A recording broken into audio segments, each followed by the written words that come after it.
तो फ्रेंड, इस वीडियो यानी पार्ट 12 में हम सीखेंगे use of is am are, यानी इज़ एम आर का यूज़ कहाँ होता है, कैसे होता है, उनके ट्रांसलेशन बनाएंगे और उसके ट्रांसलेशन से हम इंग्लिश स्पीकिंग प्रैक्टिस करेंगे।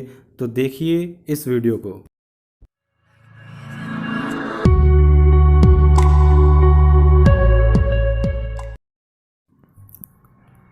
तो सबसे पहले हम इज की बात करते हैं।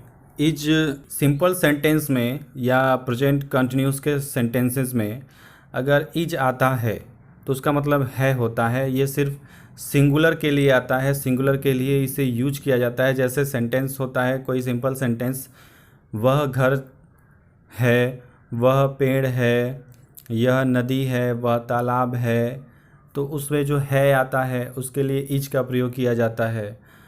और अगर प्रेजेंट कंटिन्यूस है तो उसमें भी इज का प्रयोग किया जाता है अगर उसमें कर्ता सिंगुलर में हो तो। जैसे वह घर जा रहा है, वह सो रहा है, वह पढ़ रहा है, वह लिख रहा है, वह जाग रहा है, तो उसमें जो है उसके लिए इज लगता है। तो ये दर्शाता है कि ये सिंगुलर के लिए लगाया जाता है और इसका प्रयोग सिर्फ उस सेंटेंस में किया जाता है जिसमें है होता है और उसमें ही इसको यूज किया जाता है। और उसमें अगर किसी काम का होना पाया जाता हो तभी उसे यूज किया जाता है। तो हमारे सामने कुछ सेंटेंसेस हैं, पहले प्रैक्टिस करते हैं हम इसके ऊपर। क्वेश्चन बना हुआ है, what is this, what's this और is this a pot. Question है व्हाट इज़ दिस यानी यह क्या है, व्हाट्स दिस यह क्या है, इसको थोड़ा शॉर्ट किया गया है। अगर स्पीकिंग लैंग्वेज हमें करनी है, स्पीकिंग सीखना है, तो जितने भी सेंटेंसेस होते हैं उन्हें हमको शॉर्ट करना पड़ता है ताकि बोलने में आसानी हो, आसानी से हम उसे फ्रेज कर सकें। तो उसके बाद जो तीसरा क्वेश्चन बनता है, इज़ दिस अ पॉट, क्या यह क्या एक घड़ा है। तो इस तरह से कुछ क्वेश्चन बन सकते हैं। अभी हमने सिर्फ 3 क्वेश्चन बनाए हैं, बाकी भी इसके क्वेश्चन बन सकते हैं। हमें इसी तीनों क्वेश्चन पे प्रैक्टिस करना है और अगर ये क्वेश्चन आते हैं और हमें उसके जवाब हाँ में देने हैं, अफर्मेटिव में देने हैं, तो कैसे देंगे। नीचे अफर्मेटिव में देखिए आंसर लिखा हुआ है। आंसर अभी मैंने 4 दिया है, इसके अभी और भी आंसर बन सकते हैं। तो इसमें अभी 4 आंसर पर प्रैक्टिस हम करते हैं। बोलेंगे पहले व्हाट इज़ दिस, आंसर है दिस इज़ अ पॉट। अगर कोई आपसे पूछता है व्हाट इज़ दिस, किसी पॉट के बारे में, अगर कोई घड़ा कहीं रखा हुआ है और वो आपसे पूछता है व्हाट इज़ दिस, तो आप क्या बोलेंगे। आपको पता है तो आप बोलेंगे दिस इज़ अ पॉट। अगर आपसे पूछता है व्हाट्स दिस, स्पीकिंग लैंग्वेज में बोलना है, आपको आंसर देना है, इट्स अ पॉट बोलेंगे। क्या बोलेंगे, it's a pot, it's a pot. A बोलेंगे, ए नहीं, इट्स अ पॉट। तीसरा आंसर है यस, जब क्वेश्चन आएगा, तीसरा जब क्वेश्चन आएगा इज़ दिस अ पॉट, यह क्या एक घड़ा है, तो आप क्या बोलेंगे, yes it is a pot. क्या बोलेंगे, yes it is a pot. अगर आपको वही आंसर एकदम शॉर्ट में करनी है, पॉट का नाम नहीं लेना है लेकिन आपको बता देना हाँ यह वही है, तो आप क्या बोलेंगे, यस इट इज़। क्वेश्चन आएगा इज़ दिस अ पॉट, तो क्या बोलेंगे, यस इट इज़। तो इस तरह से हम अफर्मेटिव में आंसर दे सकते हैं। अगर हमें आंसर देना हो निगेटिव में तो कैसे आंसर देंगे। हमें नहीं पता है कि जो उसके बारे में वो पूछ रहा है वो वही है या वो नहीं है, तो कैसे, अगर वो पूछेगा तो हम कैसे बताएंगे।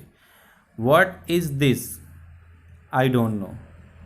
आपको पता नहीं है, आप नहीं जानते हैं उसके बारे में, तो आप क्या बोलेंगे, आई डोंट नो।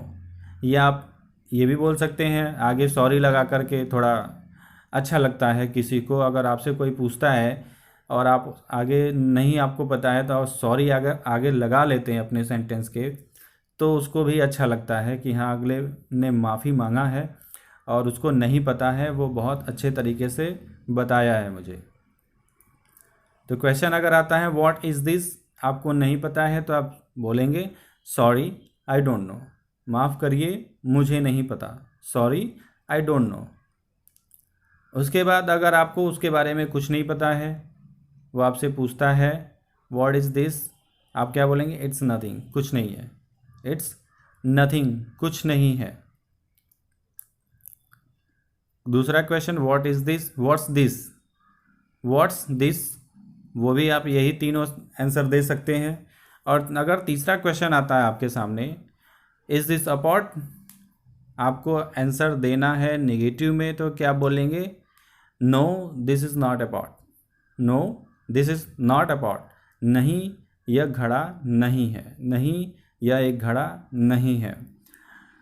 दूसरा आंसर भी आप दे सकते हैं इसको अगर शॉर्ट करना, no it's not. Is this a pot? No it's not. Is this a pot? No it's not. तो इस तरह से आप इस वाले आंसर में क्वेश्चंस में आंसर दे सकते हैं। अब बढ़ते हैं आगे की तरफ और देखेंगे एम के बारे में कि एम कैसे यूज करेंगे, उसका प्रैक्टिस कैसे करेंगे। तो अगर प्रैक्टिस विथ ट्रांसलेशन में क्वेश्चन आता है व्हाट इज़ ही डूइंग, यानी यहाँ पे रहा रही रहे में अगर आ जाता है what is he doing, is he going to market, तो इसका आंसर हम अफर्मेटिव और निगेटिव में कैसे देंगे? जैसे क्वेश्चन है what is he doing, affirmative में आंसर देना है तो बोलेंगे ही इज़ डूइंग समथिंग, वह कुछ कर रहा है। He is going to market, वह बाज़ार जा रहा है। अगर आपको पता है कि वह बाज़ार जा रहा है और आपसे पूछा गया व्हाट इज़ ही डूइंग, तो आप बता सकते हैं he is going to market. उसके बाद अगर आपसे पूछा जाए is he going to market, क्या वह बाज़ार जा रहा है, तो आप उसका जवाब यस में दे सकते हैं, yes he is going to market. अगर आपको जवाब शॉर्ट में देना है तो क्या बोलेंगे? Yes he is. उससे शॉर्ट में देना है तो आप क्या बोलेंगे? यस या फिर या। तो इस तरह से हम अफर्मेटिव में जवाब दे सकते हैं। अगर क्वेश्चन हमें मिलता है और उसका नेगेटिव में जवाब देना है व्हाट इज़ ही डूइंग, तो नेगेटिव में बोलेंगे आई डोंट नो, मुझे नहीं पता है कि वो क्या कर रहा है क्या नहीं कर रहा है, आई डोंट नो। उसके बाद आप पोलाइटली में थोड़ा आंसर दे सकते हैं, सॉरी आई डोंट नो। उसके बाद आप आंसर दे सकते हैं अगर क्वेश्चन आपके सामने जो आए is he going to market, आपको पता है या नहीं पता है। अगर आपको नहीं पता है तो आप बोलेंगे no he is not going to market, नहीं वह बाज़ार नहीं जा रहा है। अगर आपको शॉर्ट में आंसर देना है नेगेटिव में तो नो ही इज़ नॉट, उससे शॉर्ट देना है तो नो। इस तरह से हम जो प्रेजेंट कंटिन्यूअस टेंस होते हैं उसके जो क्वेश्चन आते हैं तो उसके आंसर हम इस तरह से दे सकते हैं। आप इसका प्रैक्टिस कर लीजिएगा, बाकी क्वेश्चन बाकी वर्ड्स के साथ इसका प्रैक्टिस कर लीजिएगा, अच्छा रहेगा। अब अगर क्वेश्चन सीधा सीधा आपके लिए पूछा जाए, आप कौन हैं, क्या आप एक डॉक्टर हैं? तो अगर आप हैं डॉक्टर हैं तो क्या बोलेंगे? Yes I am a doctor, यही बोलेंगे yes I am a doctor. अगर आपसे वो पूछता है आर यू अ डॉक्टर, तो आप क्या बोलेंगे? Yes I am a doctor, yes I am a doctor. और उसमें जब हु आर यू में पूछेगा आई एम अ डॉक्टर अब बोलेंगे। इसमें आपको यस में भी आंसर देना है और आपका ऑक्यूपेशन भी बताना है, yes I am a doctor. अगर आप यस में ही आंसर दे करके शॉर्ट कर देते हैं, डॉक्टर नहीं बोलना चाहते हैं, तो आप क्या बोलेंगे? Yes I M, yes I M, या यस आई एम बोलेंगे, यस आई एम या यस आई एम बोलेंगे। तो इस तरह से हम अफर्मेटिव में आंसर देंगे। नेगेटिव में आंसर देना है कि अगर आप मान लीजिए वो आपसे पूछ रहे हैं कि आप डॉक्टर हैं और आप डॉक्टर नहीं हैं, तो आप क्या बोलेंगे? No who are you, I don't know, या सॉरी आई डोंट नो, मुझे नहीं पता है कि मैं कौन हूँ, सॉरी माफ़ करिए मुझे नहीं पता है मैं कौन हूँ। और अगर आपसे पूछता है आर यू ए डॉक्टर, तो आप क्या बोलेंगे? No I am not a doctor, आप डॉक्टर नहीं हैं तो क्या बोलेंगे? No I am not a doctor. बाद में आप उसमें यस वाला भी एक कोई ऐड कर सकते हैं सेंटेंस, अगर आप कुछ और हैं। जैसे सपोज आप डॉक्टर नहीं हैं, आप वकील हैं, तो आप क्या बोलेंगे? No I am not a doctor, I am a lawyer, I am a lawyer. Short में भी आंसर दे सकते हैं, no I am not, no I am not. याद रखिए आई एम जब आता है तो उसके साथ जब हम उसको जोड़ के बोलते हैं तो क्या बोलते हैं? बोलते हैं। बहुत शॉर्ट में आ जाता है इसलिए इसको बोल सकते हैं। और एकदम शॉर्ट में बोलना है, एक वर्ड में बोलना है तो येस बोल सकते हैं या सिर्फ नो बोल सकते हैं। तो इस तरह से हम जो एम का यूज़ होता है उस तरह से हम एम का यूज़ करके अफर्मेटिव और नेगेटिव में आंसर दे सकते हैं। अब एम के यूज़ को प्रेजेंट कंटिन्यूअस में भी देख लेते हैं कि इसमें कैसे करेंगे इसका क्वेश्चन आंसर। तो क्वेश्चन है जैसे वेयर आर यू गोइंग, तुम कहाँ जा रहे हो। अगर इसका हमें अफर्मेटिव में जवाब देना है तो कैसे देंगे, I am going to Dubai, मैं दुबई जा रहा हूँ। Where are you going, I am going to Dubai. उसके बाद अगर कोई आपसे पूछता है are you going to Dubai, क्या तुम दुबई जा रहे हो, तो आप यस में जवाब दे सकते हैं, yes I am going to Dubai, yes I am going to Dubai. अगर आपको पूरा नहीं बोलना है, शॉर्ट में बोलना है तो yes I M, yes I M बोल सकते हैं। और एक वर्ड में देना है तो सिर्फ बोल सकते हैं यस या फिर या। तो इस तरह से हम अफर्मेटिव यानी सकारात्मक में जवाब दे सकते हैं। अगर हमें नेगेटिव यानी नकारात्मक में जवाब देना है तो क्या देंगे, वेयर आर यू गोइंग, सिर्फ बोल सकते हैं नो वेयर, कहीं नहीं, नो वेयर, कहीं नहीं। Where are you going, sorry I am not going to anywhere, sorry I am not going to anywhere. इसका भी यही जवाब हो सकता है, are you going to Dubai, तो आप बोल सकते हैं sorry I am not going to anywhere, माफ़ करना मैं कहीं नहीं जा। और अगर आपसे पूछा जाए are you going to Dubai, तो आप फुल सेंटेंस में आंसर दे सकते हैं, no I am not going to Dubai, no I am not going to Dubai. और इसको शॉर्ट में भी कर सकते हैं, नो आई एम नॉट, नहीं मैं नहीं जा रहा हूँ, नो आई एम नॉट, नहीं मैं नहीं जा रहा हूँ, सिर्फ नो भी बोल सकते हैं। तो इस तरह से हम प्रेजेंट कंटिन्यूअस में एम के यूज़ को क्वेश्चन आंसर में प्रैक्टिस करते हैं। अब अगर सामने आपके प्लूरल सेंटेंस से जुड़े क्वेश्चन आते हैं, जैसे कोई थिंग्स है या कोई ऑब्जेक्ट है जो प्लूरल में है, जैसे पौधे हैं, इनसे कोई क्वेश्चन करता है इस प्रकार का, तो आपसे कैसे क्वेश्चन कर सकता है। जैसे दो क्वेश्चन आपके सामने है, व्हाट आर दीज, ये क्या है, आर दीज प्लांट्स, क्या ये पौधे हैं। तो अगर आपको इसका जवाब हाँ में देना है, अफर्मेटिव में देना है, तो व्हाट आर दीज का आंसर होगा दीज आर प्लांट्स। अगर आप जानते हैं तो क्या बोलेंगे, दीज आर प्लांट्स, ये पौधे हैं। और अगर आपसे पूछता है आर दीज प्लांट्स, तो अगर आप जानते हैं कि हाँ ये पौधे हैं, तो आप बता सकते हैं येस दीज आर प्लांट्स, हाँ ये पौधे हैं। उसके बाद आप सिर्फ शॉर्ट में भी बोल सकते हैं येस दीज आर, हाँ ये हैं, हाँ ये पौधे हैं।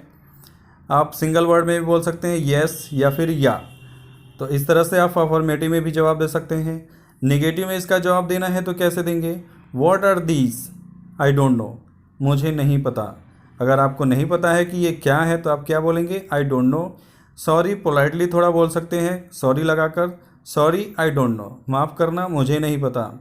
और अगर आपसे पूछता है आर दीज प्लांट्स, आप इसके बारे में नहीं जानते हैं या फिर आप जानते हैं कि ये पौधे नहीं हैं, तो आप क्या बोलेंगे, no these are not plants.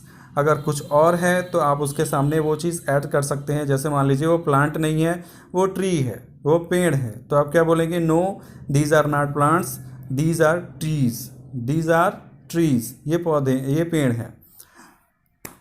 इसका अगर शॉर्ट में आपको जवाब देना है नेगेटिव में, तो क्या बोलेंगे, no these are nuts, no these are not. तो इस तरह से इसका अगर एक सिंगल वर्ड में जवाब देना है तो नो भी बोल सकते हैं और नॉट भी बोल सकते हैं। तो इस तरह से हम ये प्लूरल के सेंटेंसेस को अगर सिंपल सेंटेंस में है तो इसके क्वेश्चन आंसर कर सकते हैं। बाकी आप अपने हिसाब से ऑब्जेक्ट्स और ले लीजिएगा और उस पर अपना प्रैक्टिस कर लीजिएगा। और अब हम प्रैक्टिस करेंगे आर के साथ जो प्लूरल में आता है और कॉन्टिन्यूज़ में आता है, प्रेजेंट के कॉन्टिन्यूज़ में आता है। तो जैसे क्वेश्चन है, व्हाट आर दे डूइंग, वे क्या कर रहे हैं। आर दे हैविंग लंच, क्या वे खाना खा रहे हैं या फिर क्या वे लंच कर रहे हैं। तो इस तरह से हम इसका जो जवाब देंगे, अगर हाँ में जवाब है, अफर्मेटिव में है, तो कैसे जवाब देंगे, व्हाट आर दे डूइंग का जवाब है दे आर हैविंग लंच, वे लंच कर रहे हैं, या वे दोपहर का खाना ले रहे हैं, दोपहर का खाना खा रहे हैं। इस तरह से हम बोल सकते हैं। अगर आपसे पूछता है आर दे हैविंग लंच, क्या वे लंच कर रहे हैं, तो आप क्या बोल सकते हैं, yes they are having lunch, हाँ वे लंच कर रहे हैं। अगर आपका जवाब शॉर्ट में देना है आपको तो येस दे आर बोल सकते हैं, येस भी बोल सकते हैं, या भी बोल सकते हैं। नेगेटिव में जवाब देना है तो क्या बोलेंगे, व्हाट आर दे डूइंग, इसका नेगेटिव होगा आई don't no, sorry I don't no. यानी कि जो आपको नहीं पता है तो सिर्फ आप ये बोल सकते हैं आई don't no, sorry I don't no.